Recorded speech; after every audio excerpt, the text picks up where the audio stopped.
6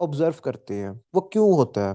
देखो, अर्थ सूरज के इर्द गिर्द जो घूमता है ना, वो 365 दिन और 6 घंटे में घूमता है।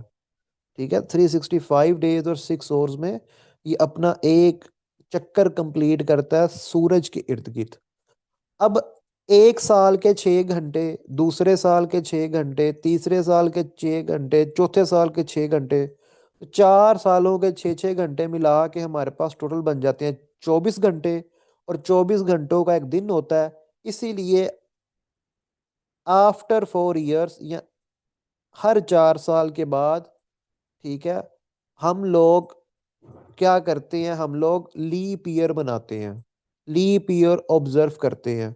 यानी साल में फरवरी के महीने में, फरवरी जो होता है 28 दिन के बजाय 29 दिन का होता है, तो हर 4 साल के बाद लीप ईयर आता है। अब नेक्स्ट लीप ईयर कब होगा? 2028 में।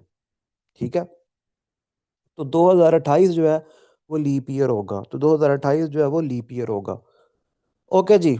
अर्थ का जो एग्जैक्ट रोटेशन पीरियड है वो 23 घंटे 56 मिनट और 4 सेकंड का है।